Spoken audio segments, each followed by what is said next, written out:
Sobat-sobat Katolik, perkenalkan nama saya Maria Jessica. Pada video ini saya akan membahas terkait 3 hal yang berkaitan tentang katekese. Nah, yang pertama yaitu pengertian katekese secara etimologis. Yang kedua yaitu latar belakang pelaksanaan katekese. Dan yang ketiga itu adalah katekese dalam misi Gereja Katolik. Baiklah, yang pertama itu tentang pengertian katekese secara etimologis. Nah, Sobat Katolik, secara etimologis menurut Marinus pada tahun 2005, katekese ini berasal dari dua kata, yaitu katekein yang merupakan kata kerja dan yang berikutnya itu katekesis yang merupakan kata benda. Nah, akar katanya yaitu ada dua juga, ada kat dan juga eko. Nah, kat ini memiliki arti yaitu keluar, ke arah lurus, dan eko memiliki arti gaung, gema atau gaung. Secara etimologis, katekese dalam dua akar kata tersebut dipahami sebagai usaha membuat bergema menyebabkan sesuatu bergaung. Nah, sesuatu gema atau gaung yang diperdengarkan disampaikan keluar ke arah yang lebih luas. Nah, katekese perlu disampaikan dengan penuh keyakinan dan tidak berhenti pada satu arah. Suatu gema dapat terjadi jika ada suara yang diperdengarkan. Nah, contohnya membuat gema mengakibatkan gauman itu seperti ini. Contohnya, seorang guru memberikan pengajaran kepada muridnya, kemudian muridnya memberikan pengajaran itu kepada teman-teman di sekitarnya. Nah, gurunya itu bergema dan muridnya itu menangkap gema itu sehingga menjadikannya bergaung. Nah, itulah pengertian katekese secara etimologi. Baik, selanjutnya pada pembahasan kedua, latar belakang pelaksanaan katekese. Nah, mengapa ada latar belakang di dalam pelaksanaan katekese? Ya, tentunya karena ada sesuatu yang terjadi sebelum katekese ini ada. Nah, lalu apa sih yang melatar belakangi katekese tersebut hingga boleh terjadi sampai saat ini? Nah, yang pertama itu katekese itu berasal dari Yesus Kristus itu sendiri. Jadi katekese ada karena Yesus Kristus itu sendiri yang memulainya. Nah, dengan cara apa sih Yesus melakukan katekese? Dengan cara mengajar. Nah, bisa kita lihat dalam Injil Matius bab 7 ayat 28 sampai dengan 29 dikatakan bahwa dan setelah Yesus mengakhiri perkataan ini, takjublah orang banyak itu mendengar pengajarannya, sebab ia mengajar mereka sebagai orang yang berkuasa, tidak seperti ahli-ahli Taurat mereka. Nah, jadi bisa sangat jelas di sana dikatakan bahwa Yesus itu mengajar. Nah, lalu apa alasannya? Mengapa Yesus mengajar? Nah, itu karena Yesus adalah seorang guru. Nah, bisa dilihat dalam Injil Yohanes bab 13 ayat 13 dikatakan di sana bahwa Yesus itu adalah guru dan juga Tuhan. Nah, jadi sebagai seorang guru memang mempunyai tugas yaitu untuk mengajar. Jadi Yesus itu sebagai guru dan juga dia harus mengajar karena itu merupakan tugas seorang guru. Nah, kemudian apakah katekese setelah Yesus itu berakhir? Nah, tentu tidak. Katekese ini kemudian dilanjutkan oleh para rasul atau murid-muridnya. Nah, mengapa para rasul melanjutkan pengajaran itu? Karena para rasul ini mereka itu diutus oleh Yesus Kristus sendiri. Nah, gimana perutusannya? Bisa kita lihat nih di dalam Matius bab 28 ayat 19 sampai dengan 20.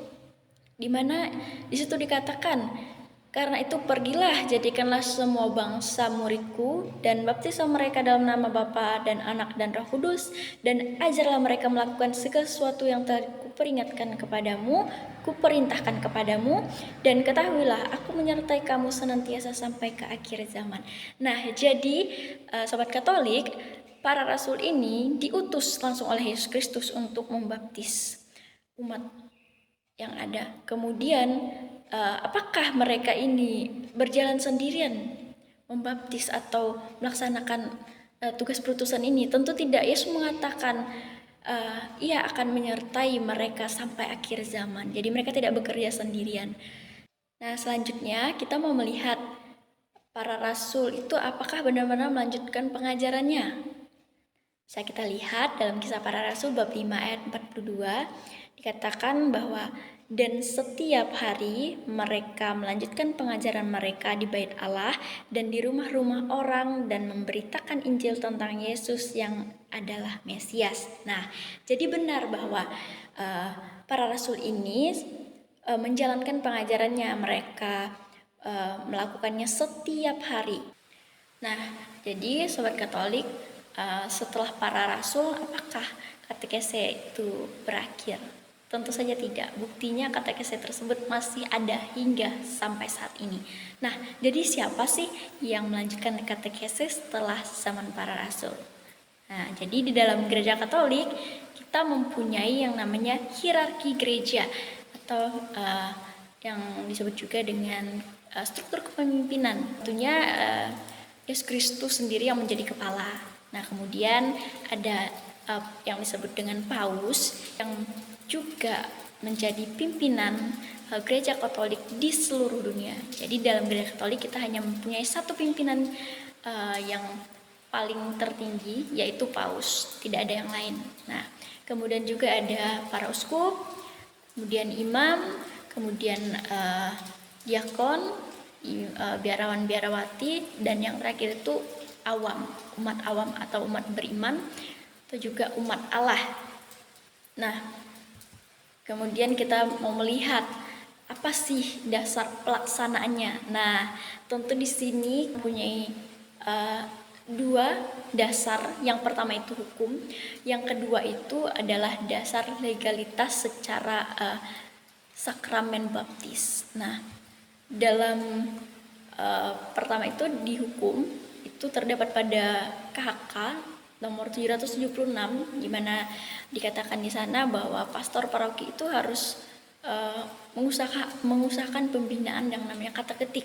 Nah, bagi orang dewasa, kaum muda maupun anak-anak. Nah, kemudian juga dibantu oleh kaum klerus. Nah, dan juga para katekis mereka hendaknya itu bekerja dengan sepenuh hati. Nah, kecuali secara legitim itu mereka mempunyai halangan, jadi bisa dipertimbangkan. Nah, hendaknya juga pastor paroki itu mendorong dan memupuk tugas orang tua dalam katekese keluarga yang disebut dalam kanon 774 itu paragraf 2. Nah, berikutnya itu adalah secara legalitas sakramen baptis. Nah, jadi setiap umat Katolik yang sudah menerima baptisan itu mendapatkan 3 rahmat pembaptisan. Yang pertama itu dia diampuni dari dosa asal dan memulai hidup baru, dilahirkan untuk hidup baru. Yang kedua, oleh manusia ia menjadi diangkat menjadi anak Allah. Yang ketiga, ia diangkat menjadi anggota gereja. Nah, dengan demikian seorang yang telah dibaptis ini mengambil 3 tugas Kristus, yakni yang pertama sebagai imam, raja, dan nabi. Sebagai imam ia mempunyai tugas untuk menguduskan, sebagai raja ia memimpin, dan sebagai nabi ia mewartakan. Nah, jadi jelas bahwa dengan adanya 3 tugas Kristus ini, orang yang sudah dibaptis dalam Katolik itu wajib menjalankan atau boleh menjalankan 3 tugas Yesus Kristus. Nah, jadi kata kuncinya, latar belakang pelaksanaan katekese ini yaitu tugas perutusan dari Yesus Kristus itu sendiri.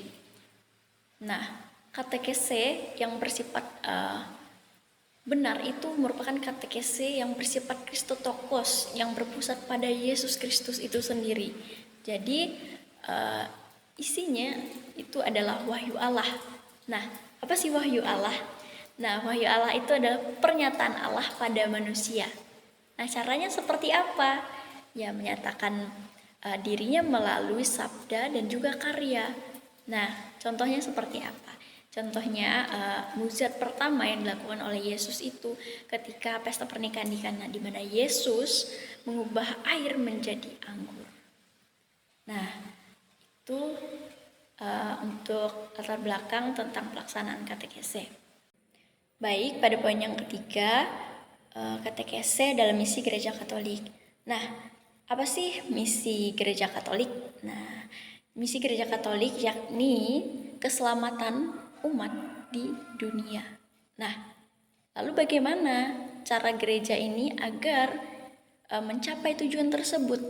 Nah, tentunya harus ada pengajaran atau tadi yang sudah dibahas itu harus adanya katekese. Nah, dengan cara seperti apa? Caranya itu ada pengajaran dan juga pembinaan. Jadi tidak hanya pengajaran tetapi juga pembinaan. Nah, kedua hal ini tidak berbeda tapi tidak juga sama. Nah, pengajaran simpelnya itu dimengerti sebagai transfer ilmu. Nah, sedangkan pembinaan ini lebih kepada teladan, memberi teladan. Nah, jadi apa sih yang menjadi tujuan dari katekese dalam misi Gereja Katolik? Nah, jadi katekese ini merupakan bagian dari rencana keselamatan Allah dan memiliki tujuan membuat manusia itu semakin mengenal, mengasihi, dan mengikuti Allah. Nah, dan katekese ini tidak hanya tentang memberikan pengajaran, nah, tetapi juga harus membimbing umat dalam kehidupan rohaninya sehingga kehidupan rohaninya itu dapat lebih mendalam.